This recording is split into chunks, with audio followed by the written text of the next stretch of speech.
예, 여러분 반갑습니다. 새벽 공부 세공입니다. 이제 오늘로써 이제 수능이 한 보름 정도 남았다고 보시면 될 것 같은데요. 그래서 이제 오늘부터는 제가 그동안 이제 문법을 촬영하던 것을 좀 잠시 멈추고 이제 2020학년도 수능을 대비해가지고 최종 마무리 영상들을 좀 찍으려고 합니다. 그래서 여러분들이 꼭 알아야 되는 지식이라든지 아니면은 이제 문제에 접근하는 방식이라든지 문제를 푸는 순서라든지 뭐 이런 부분들에 대해서 꼭 필수적으로 알아야 되는 내용들에 대한 설명들을 드릴 거예요. 근데 이제 좀 아는 내용인 것 같다 하더라도 넘기지 마시고 정리하는 차원에서 꼭 한 번씩 쭉 보시면서 뭐 빨리 보셔도 상관없고 스킵하면서 보셔도 상관없는데 쭉 정리하는 과정에서 이제 내용을 좀 보시면 좋을 것 같습니다. 오늘은 이제 최종 마무리 첫 번째 시간이라고 보시면 되고 제가 설명드릴 내용은 중세국어 문법 내용이라고 보시면 돼요. 사실 뭐 중세국어라든가 근대국어 내용은 굉장히 광범위해요. 세부적으로 들어가면 되게 많은데 그 중에서도 모의고사라든가 수능에서 좀 단골로 다루어졌던 내용들을 중심으로 좀 설명을 하고자 하고요. 일정한 패턴들이 있어요, 여러분. 중세국어 되게 어렵게 생각하시잖아요. 우선 그 말 자체가 되게 좀 낯설기 때문에 어렵게 생각하시는데 일정한 패턴들이 있으니까 그 패턴에 따라서 좀 문제를 풀어보시면 좋을 것 같아요, 여러분. 자, 그러면 화면을 한번 보시면 이제 내용을 본격적으로 들어가기 전에 중세국어의 문제들은 보통 이렇게 나와요. 현대국어의 문법, 현대 문법의 내용을 바탕으로 해서 이것의 어원이라든가 아니면은 어떤 그런 문법적인 요소가 나타나게 된 원인을 중세국어로 거슬러 올라가서 그 내용을 살펴보는 패턴이 있거나 아니면 중세국어에서 나타났던 특성, 중세국어 문법에서 나타났던 특성들이 현대국어에 어떻게 이어졌는지를 보여주는 패턴이 나오거나 이렇게 두 가지 패턴으로 이루어져 있다고 보시면 되는 거예요. 결과적으로 여러분 중세국어라고 하지만 거의 대부분의 중세국어 문법들은 독서형으로 그러니까 그냥 단독 문제로 나오지 않는 이상 독서형으로 나오게 되는 경우가 되게 많거든요. 그러니까 이번 수능도 감히 예측하기에는 중세국어 내용이 독서형 문제로 나올 가능성이 굉장히 높다. 그리고 그 중세국어 내용과 현대국어 내용을 엮어서 문제로 낼 가능성이 굉장히 높다. 이렇게 판단이 되거든요, 여러분. 그러면 결국 중세국어 문법이라고 하더라도 결국 현대국어와 연결시켜서 나오기 때문에 현대국어에 대한 이해가 중세국어를 이해하는데 밑바탕이 된다 이렇게 보시면 되는 거예요. 그러니까 우리가 이 문법이라고 하는 것 자체도 우리가 문법을 연구하는 사람들이 아니라 배우는 거잖아요. 그러니까 아주 깊이 있는 내용을 다루지는 않는다는 거죠. 그러니까 충분히 글의 내용에 나와 있는 걸 바탕으로 적용하는 문제들이 나올 건데 뭐 중세국어로 나온다 하더라도 현대어로 다 해석을 해주고 있고 이미 뭐 중세국어의 내용만 나온다 하더라도 그 원리라든가 개념이라든가 원칙이라고 하는 것을 다 일일이 풀어서 설명을 해준단 말이에요. 그러니까 겁만 먹지 않으면 돼요, 여러분. 모든 문법, 중세국어 문제는 절대 겁먹지 말아라. 최소한 여러분들이 아는 내용이 나오거나 뭐 처음 보는 내용이 나온다 하더라도 처음 보는 내용이면 훨씬 더 자세하게 설명해 줄 것이고 아는 내용이라고 한다면은 저기서 조금 더 아는 내용에 조금 더 다른 내용이 조금 덧붙여진 거니까 연결시켜서 이해하면 된다. 그리고 중세국어도 결국 현대국어의 방식으로 이해하면 된다. 그러니까 현대어 풀이랑 같이 나왔다면 현대어 풀이를 중심으로 접근해라. 이렇게 생각하시면 되겠습니다. 그래서 여러분들 그 중세국어 문제들만 묶어놓은 것들을 좀 살펴보면 금방 어떤 패턴이구나 라고 하는 걸 알 수가 있을 거예요, 여러분. 그러니까 좀 잘 읽어보시기를 바라고요. 이제 본격적으로 이제 꼭 알아야 할 중세국어 문법 내용에 대해 살펴볼 건데 첫 번째는 의문형 표현에 대해서 알아볼 거예요. 이게 이미 우리가 6월 모의고사에 나왔었기 때문에 나올 가능성은 그렇게 높지는 않아요, 여러분. 근데 기본적으로 중요하게 매번 다루어졌던 내용이기 때문에 봐둘 만은 할 것 같아요, 여러분. 그래서 처음에 이제 설명 의문문, 중세국어의 설명 의문문에 대해서 나오는데 설명 의문문 여러분 아시죠? 설명을 필요로 하는 의문문이 설명 의문문이에요. 그러니까 예를 들어 너 어디에 사니? 이렇게 물어봤을 때 어디에 사는지 설명을 해야 되잖아요. 저는 네, 아니요, 긍정, 부정으로 대답할 수 있는 게 아니죠. 이런 식으로 설명을 요구하는 의문이 설명 의문이라고 얘기하고 중세국어의 설명 의문문은 어떻게 구성되어 있느냐. 의문사에 대한 대답을 요구하는 설명 의문문은 체언 뒤에 바로 의문보조사 고오가 붙거나 아니면 료 등의 종결어미에 의해서 실현된다. 그러니까 명사 뒤에는 보조사, 그러니까 의문형 보조사가 붙고 그냥 용언의 마무리, 그 어미에는 어떤 종결어미가 붙는데 의문형 종결어미가 붙는다 이렇게 보시면 되겠어요. 근데 여기서 핵심이 되는 건 설명 의문문은 뭐랑 쓰인다? 의문사와 같이 쓰인다. 의문사는 묻는 말이에요. 어찌, 무엇, 어떠한, 어떠, 이런 것들. 여기 나와 있죠? 몇, 어느, 어때, 이런 것들. 이게 의문사라고 보시면 되고, 물음말이라고도 얘기하죠.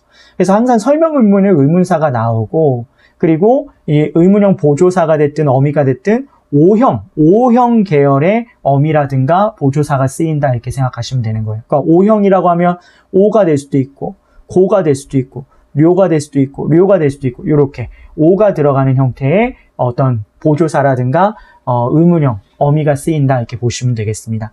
그래서 요거 꼭 외우셔야 돼요, 여러분. 그래서 설명 의문문은 물음말을 동반할 때 설명 의문문이다. 의문사를 동반할 때 해서 보통 의문사 뒤에 이거는 고라고 하는 것은 보조사가 붙는 거고 O형의 어미가 붙을 수도 있다. 이렇게 보시면 되겠습니다. 그래서 얘가 있죠. 이 어떤 사람고 이게 어떤 사람이냐 그래서 설명이 필요하잖아요. 그러니까 이거 의문사 들어있고 어떤 그리고 고라고 하는 보조사가 붙어 있죠. 무슨 말을 니르뇨 했을 때 의문사 무슨 말을 하는 것이냐 이렇게 물어보는 거죠. 그래서 요건 뇨라고 하는 어미가 붙어 있는 거죠. 그래서 이런 식으로 해서 의문사와 어떤 보조사가, 그러니까 O형의 보조사가 붙거나 의문사와 의문형 어미가 들어가 있다. 그러니까 의문사가 있어야 된다. 그리고 O형의 보조사나 어미가 붙어야 된다. 그게 설명 의문문의 형태다. 이렇게 기억하시면 되겠습니다. 자, 그 다음 페이지 넘어가 보죠. 자, 이제 판정 의문문은, 예, 아니요. 긍정과 부정, 가부. 긍정, 부정으로 대답할 수 있는 게 판정 의문이라고 보시면 되겠고요. 체언 뒤에서는 의문 보조사 가가 붙거나 아형이에요. 려 등의 종결어미에 의해서 실현된다.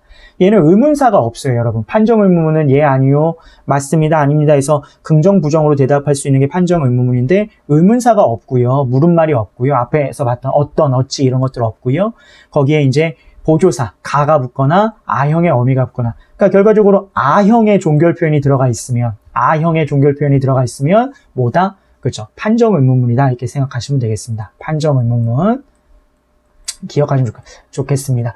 간단하죠, 여러분. 자, 이 딸이 너의 종가 했을 때 이 딸이 너의 종이냐 이렇게 이 여자아이가 너의 종이냐 이렇게 물어본 것이고 젊음이 늙음이 있나뇨. 자, 젊으면서 늙는 것이 있는가 이렇게 물어보는 거죠. 그래서 이런 식으로 자, 물어보는 것들 이런 것들이 판정 의문문이다. 그러니까 예, 아니오로 대답할 수 있는 거. 그래서 의문사가 없고 아형으로 끝난다라고 하는 거 기억하시면 되겠습니다. 자, 근데 2인칭 주어 의문문에서 나는데 2인칭은 상대방을 청자를 나타내는 거라고 보시면 되는 거죠. 너, 당신 이런 것들 청자를 나타내는 것인데 특이하게 중세구에서는 2인칭 의문형으로 니은 다가 쓰였어요, 여러분. 중세구에서는 높임이 아닌 평칭에서 2인칭 주어 의문에 니은 다가 사용되었다라고 하는 거. 너 밥 먹는다? 이러면 너 밥 먹느냐? 이렇게 물어보는 거란 얘기죠. 너는 밥 먹는다라고 하는 평서문이 아니라는 거예요. 그래서 요것들 좀 기억하시면 좋을 것 같아요. 2인칭 주어의 의문문에서는 니은 다라거나 어미가 쓰였다. 그리고 미래의 일을 나타낼 때에는 이런 것들, 리을, 히읗이 쓰인 다, 그리고 리을, 다를 사용하였다. 이 어미들은 설명 의문과 판정 의문문을 가리지 않고 쓴다. 그러니까 2인칭일 때 의문 표현이라고 하는 것은 설명 의문문, 판정 의문은 구분 없이 니은 다, 미래형일 경우는 리을 다, 이런 형태로 쓰였다 이렇게 보시면 되는 거예요. 그래서 이거 기억합시다, 여러분.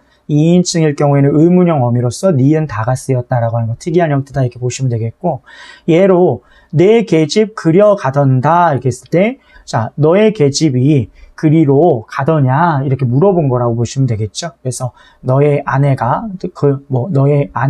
그리로 가더냐 이렇게 물어보는 형태라고 보시면 되겠습니다. 그래서 이런 것들이 2인칭이다. 2인칭 의문문의 표현이다 이렇게 보시면 되겠습니다. 그래서 지금 의문 표현은 다 얘기를 한 거예요, 여러분. 설명 의문문, 판정 의문문, 2인칭일 때, 2인칭 주어일 때의 의문문, 주어가 2인칭일 때 그 각각의 것들이 이제 어떤 게 쓰였는지에 대해서 그 형태들을 잘 구분할 수 있으셔야 된다. 머릿속에 꼭 집어넣으시고 적용해 보십시오. 자, 그 다음에. 자, 높임의 선어말 어미.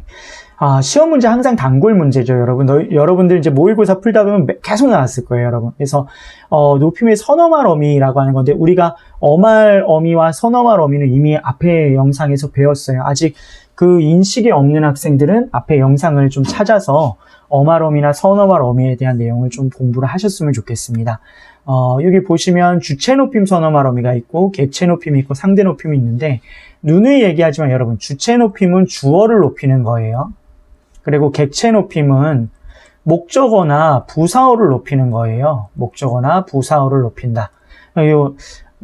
제가 수업 시간에 굉장히 여러 번 강조했던 건데, 주어를 높일 때는 주체 높임 선어말 어미 시, 샤가 쓰인다. 자, 여기서 시는 언제 쓰이냐? 자음 어미 앞에서 쓰인다.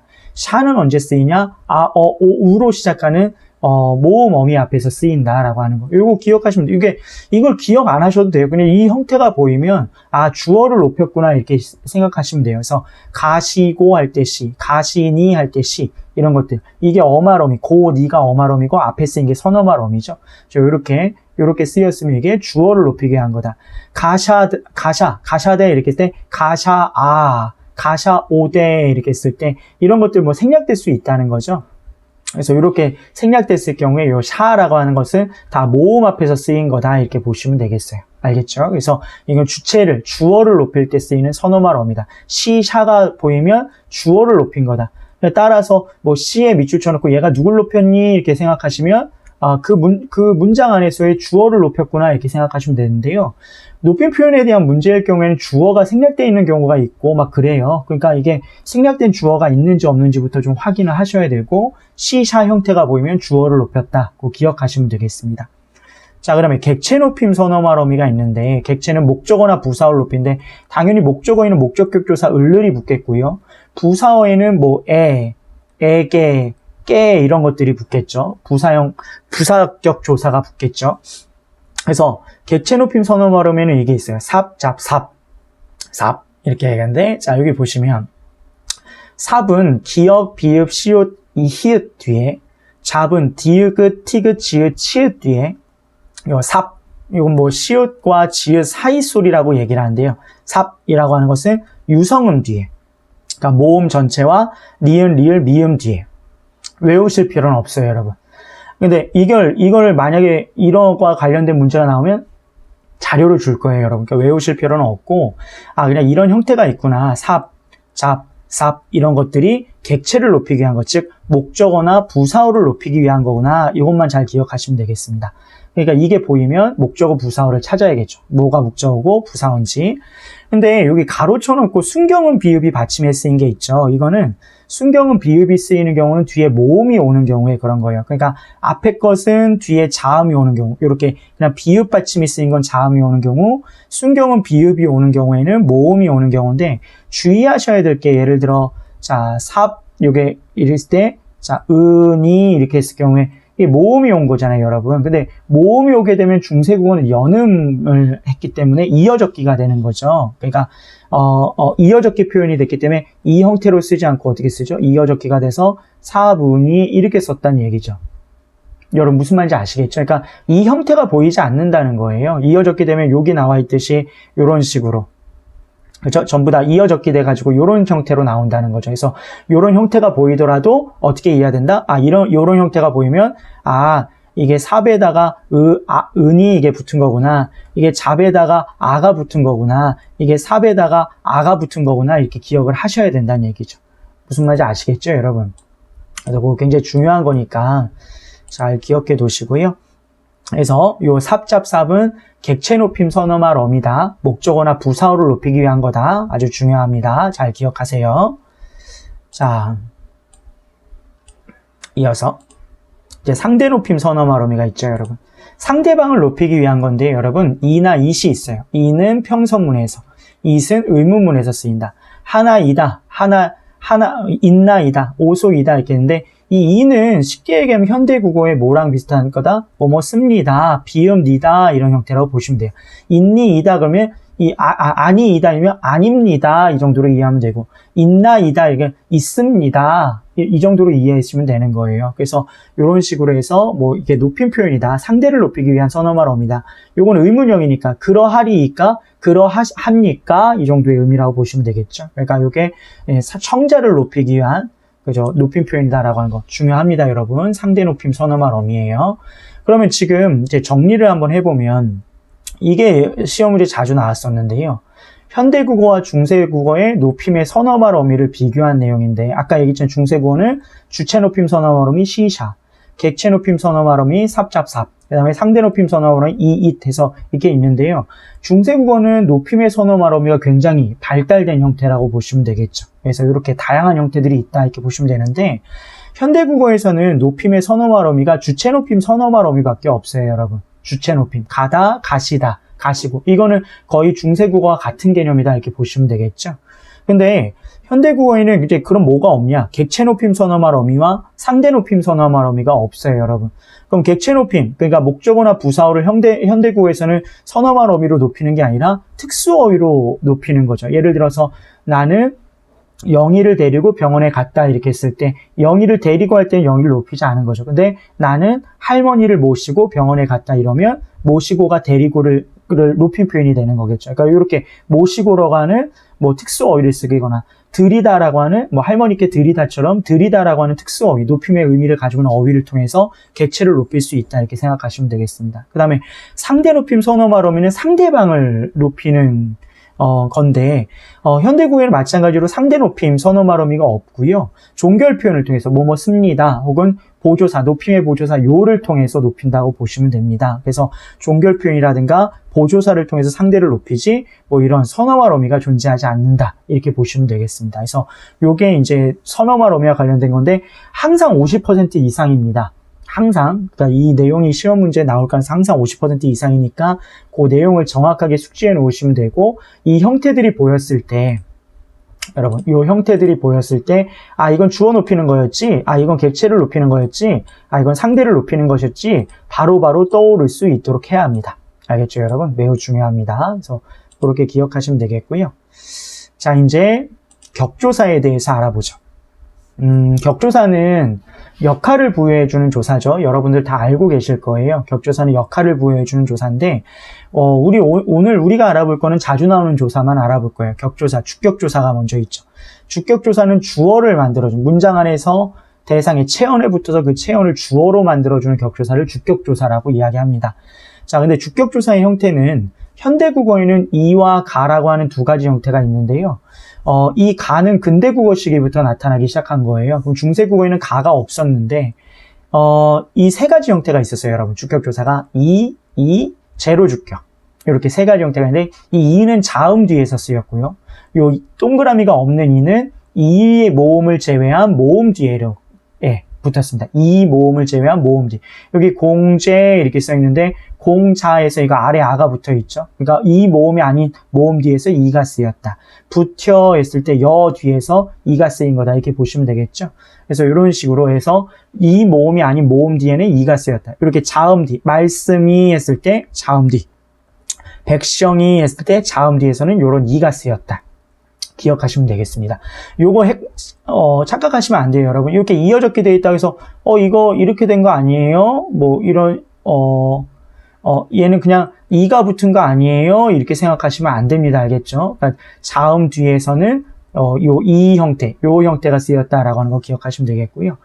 제로 주격에서 이 모음으로 끝난 체언 뒤에서는 제로 주격 생략되었다라고 하는 거. 근데 생략됐다라고 하는 것이 형태상으로 안 나타났다는 것이지 발음상으로는 발음을 했다고 보시면 돼요. 불휘이 이렇게 발음했다고 보셔야 되는 거예요. 그러니까 이건 아예 없다라고 하는 것보다는 따로 표시를 하지 않았다 정도로 보시면 되겠습니다. 이 모음 뒤에서는 제로 주격이 쓰였다. 그러면 나중에 지금 이 모음이 아닌 모음 뒤에 쓰였던 이 형태와 제로 주격의 형태는 전부 다 뭘로 바뀐다? 가로 바뀐다 이렇게 생각하시면 되겠습니다. 이게 이제 현대까지도 그렇게 이어지는 거라고 보시면 되겠죠. 그래서 요건 외우셔야 됩니다. 주격조사 형태가 이렇게 세 가지가 있고 어느 형태 뒤에서 각각 어떤 것들이 쓰였는지는 꼭 암기하시기 바랍니다. 아주 중요합니다. 자, 근데 목적격조사 이렇게 나와 있는데요, 여러분. 목적격조사는 말 그대로 목적어로 만들어주는 조사라고 보시면 되겠죠. 자, 목적어. 이게 글씨가 참 안 써져요, 여러분. 이게 워낙 잘 못 쓰는데 더 안 써지니까 너무 답답하네요. 근데 현대국어의 목적격 조사는 을을 이렇게 두 가지밖에 없는 거죠. 근데 중세국어 형태에는 이렇게 을도 이렇게, 를도 이렇게, 리을도 쓰인 게 있다. 이거 주의하셔야 됩니다.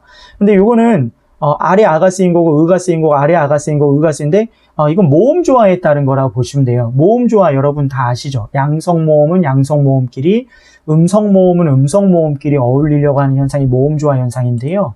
간단하게 모음조화를 먼저 보고 갈게요.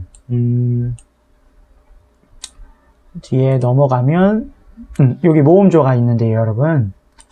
자, 여기 보시면 양성모음은 양성모음끼리, 음성모음은 음성모음끼리 어울리려고 하는 현상이다. 뭐 여러 가지 설명들이 있는데요. 요건 여러분들이 한번 읽어보시고요. 쉽게 얘기하면 이거예요, 여러분. 양성모음에는, 자, 메모지를 조금 가져오죠.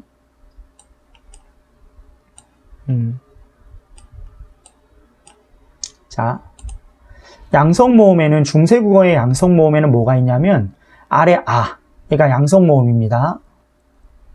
아래 아가 있고, 아, 오, 야, 요, 뭐, 뭐 이런 것들이 뭐 있어요, 여러분. 그리고 음성 모음에는 뭐가 있느냐? 우, 여, 유, 뭐 이런 것들이 있어요. 중성 모음에는 뭐가 있느냐? 얘는 성질이 그냥 중간 성격이죠. 이렇게 이가 있어요. 그래서 이렇게 양성은 양성끼리, 음성은 음성끼리 어울리려고 하는 현상이 모음조화 현상입니다. 그래서 뭐 예를 들어서 뭐 표준어는 아니에요. 깡총깡총이 이제 현대국어에서는 깡충깡충이 표준어가 됐는데 깡총깡총 했을 때 아오 이렇게 쓰는 게 이게 모음조화 현상이에요. 먹어서 막아서 이렇게 했을 때 뭐 어가 쓰였을 때는 어가 왔고 아가 쓰였을 때 아가 왔죠. 이게 다 모음조화 현상이에요, 여러분. 그러니까 이런 것들이 중세국어에는 철저하게 지켜졌다는 거죠. 그래서 이제 아래 아가 사라지면서 이제 모음조화가 급격하게 파괴되기 시작하는데 어쨌든 중세국어에서는 그게 철저하게 지켜졌다 이렇게 생각하시면 되는 거예요, 여러분. 그래서 모음조화 현상이 이런 것이다 라고 하는 것만 기억하시면 되겠고, 여기 나와 있는 요 내용들 있잖아요.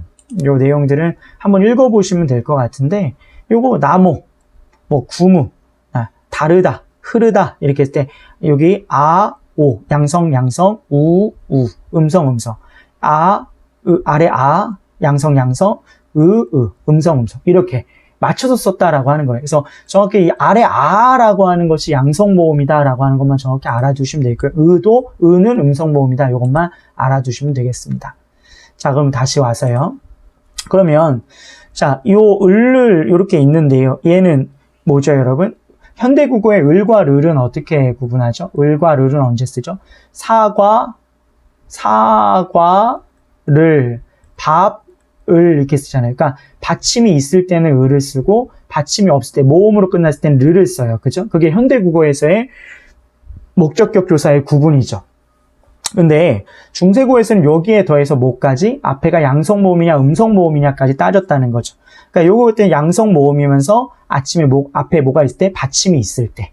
양성 모음이면서 받침이 있을 경우에 얘를 썼고, 얘는 음성 모음이면서 받침이 있을 경우에 얘를 썼다. 그러니까 여기 보시면은 말을 이렇게 써 있을 때 얘는 지금 양성 모음이 왔죠. 그래서 아래 아를 쓴 거고, 그 다음에 여기는 받침이 있으니까 을의 형태를 쓴 거고요. 잘 안 보이네요, 여러분. 이게. 그죠? 자, 다시 한 번요. 그래서 여기 받침이 있잖아요. 받침이 있으니까. 을이라고 하는 받침이 있으니까 을의 형태. 얘도 받침이 있으니까 을의 형태를 썼는데 얘는 양성모음, 아래 아가 있으니까 여기서도 아래 아를 썼고, 양성모음을 썼고, 음성모음 의가 쓰니까 음성모음을 썼다. 이렇게 생각하시면 되겠죠. 그 다음에 을 같은 경우는 받침이 없을 경우에, 군자, 너를 할 때 받침이 없을 때 이렇게 쓰였다고 보시면 되겠고, 여기 보시면은 이제 양성모음 뒤에서는 양성모음에 해당하는 아래 아를 쓴 르이 쓰였고, 음성모음에서는 을을 쓴 음성모음에 해당하는 르를 썼다. 목적격 조사를 썼다. 이렇게 기억하시면 되겠습니다. 이해하고 계시죠, 여러분? 제가 여러분들 얼굴이 보이지 않으니까 이해가 되셨는지 안 되셨는지 잘 한계이 좀 어렵네요. 어쨌든 간에 이렇게 구분이 된다라고 하는 거 기억하시면 되겠습니다. 얘는 받침이 있을 때, 얘는 받침이 없을 때, 그리고 아래 알을 쓴 애들은 앞말이 양성 모음일 때, 그렇죠? 요 을을 쓴 을이나 르는 앞에가 음성 모음일 때, 그러니까 두 가지 조건을 고려해야 된다. 자, 리을은 언제? 이 모음 뒤에서 썼다. 하나 빌 했을 때 이 모음 뒤에서 리을을 썼다. 목적격 조사로. 그래서 이렇게 있는데요. 현대국어의 요거는 을로, 그냥 요런 것들은 다 을로 통합이 되었다. 이렇게 보시면 되겠습니다. 기억하십시오. 자, 이제 관형격 조사 보시죠. 관형격 조사. 여기도 아래 알을 썼고 을을 썼죠. 그럼 얘는 당연히 양성과 음성의 구분이라 보시면 돼요. 앞에 게 양성이면 양성 모음에 해당하는 관형격 조사. 얘는 체언을 꾸며주는 역할을 하는 조사죠. 체언을 수식해 줄 수 있게끔 만들어주는 거. 체언 뒤에 붙어서 체언을 수식해 주게끔 만들어 주는 거예요. 그래서 얘는 양성 모음 뒤에 음성 모음 뒤에. 의는 언제 썼냐? 유정명사일 때 의라고 하는 관형격 조사를 썼다. 유정명사는 사람이나 동물을 뜻합니다, 여러분. 사람이나 동물 이런 것들 유정명사라고 얘기하고요. 그 유정명사가 왔을 경우에는 관형격 조사 의가 쓰였다. 그리고 의가 쓰이면서 앞에 게 양성모음이면 요 양성모음의 의를, 음성모음이면 이제 음성모음의 의를 썼다 이렇게 보시면 되겠어요. 최구의 했을 때 최구는 사람 이름이겠죠. 그래서 의를 썼는데 여기 구 해가지고 음성모음이니까 의가 쓰인 거고. 자, 남의 뜻 이렇게 했을 때 여기 남의 뜻 했을 때 여기서 의 했을 때 요거 아래 하죠. 양성모음이니까 남은 사람이잖아요. 남의 뜻 했을 때 양성모음에 해당하는 관형격 조사가 쓰였다 이렇게 보시면 되겠죠. 요 시옷이 굉장히 중요합니다. 사람일 때도 쓰이고 무정명사, 뭐 사람이라든가, 사람이 아닌 대상들, 식물이라든가 사물들을 뜻한다고 보시면 되겠는데요. 사람에도 쓰는데 높임의 대상일 때 쓰는 거예요. 뭐 대왕의 말씀일 때 대왕은 높임의 대상이니까 시옷을 썼다 이렇게 보시면 되겠고요. 이게 양성, 음성 구분이 없습니다. 그리고 나란 말씀일 때 나라는 뭔가 살아있는 대상이 아니죠. 대상이니까 여기도 시옷을 썼다라고 하는 거 기억하시면 되겠습니다. 그래서 양성, 음성의 구분이 없습니다. 알겠죠? 그래서 이렇게 현대국어의 의로 나중에는 다 통합이 됐다. 이 의와 시옷을 언제 쓰는지 잘 구별하시기 바랍니다. 매우 중요합니다. 이제 부사격 조사인데요. 이 부사격 조사도 이제 종종 나오죠. 그래서 이것도 9월 모의고사에 나왔었잖아요, 여러분. 요 조사, 부사격 조사의 형태에 대한 내용들이 나왔었는데요. 한번 보죠, 여러분. 이거 처소 부사격 조사예요. 그러니까 장소를 나타내는 부사격 조사다. 그러면 애는 양성 모음 뒤에 쓰였다. 어이를 뜻하는 애는 음성 모음 뒤에 쓰였다. 얘는 이 모음 뒤에 쓰였다. 외울 필요 없습니다, 여러분. 그냥 뜻을 보시면 돼요. 어차피 현대국어의 풀이가 나올 거기 때문에 그냥 적용해 보시면 되겠고요. 그래서 양성 모음 뒤에서는 애가 쓰였다 이렇게 보시면 되겠고요. 음성 모음 뒤에는 이게 쓰였다는데 이렇게 보시면 돼요. 애는 뭐랑 뭐가 더해진 거다? 아 플러스 이라고 보시면 돼요. 그러면 얘가 뭐죠? 얘가 양성 모음이죠. 얘는 중성 모음이라고 얘기했잖아요. 그러니까 양성이 되는 거죠. 양성과 중성이니까. 그럼 애는 뭐죠? 플러스 이니까 얘는 음성이죠. 얘는 중성이죠. 그러니까 얘는 음성 모음이에요. 그러니까 얘는 양성 뒤에 애는 음성 뒤에 이렇게 쓰였다 보시면 되는 거겠죠. 이해되시죠? 그래서 발 아래 이렇게 나와 있는데요. 바다에, 구러에, 구멍에, 구덩이에 뭐 이런 뜻이라고 보시면 돼요. 그래서 양성 모음일 때, 아래 양성 모음일 때 양성 모음에 해당하는 부사격 조사. 음성 모음일 때, 음성 모음이죠. 음성 모음에 해당하는 부사격 조사가 쓰였다 이렇게 보시면 되겠고요. 그리고 얘는 이 모음 뒤에서 말리에 했을 때 리에서 이 모음이잖아요. 그러니까 여기서는 얘가 쓰였다 이렇게 보시면 되겠습니다. 그리고 원인을 나타내는 부사격 조사는 애가 쓰였다. 원인. 이건 처소 부사격 조사고 뭐 바람에 이렇게 때문에 바람으로 인해서라고 하는 이런 뜻이겠죠. 그러니까 이렇게 원인을 나타내는 부사격 조사에는 애가 쓰였다 이렇게 보시면 되겠습니다. 그래서 이렇게 지금 우리가 뭘 봤죠? 주격 조사, 목적격 조사, 그 다음에 관형격 조사, 부사격 조사 이렇게 봤는데요.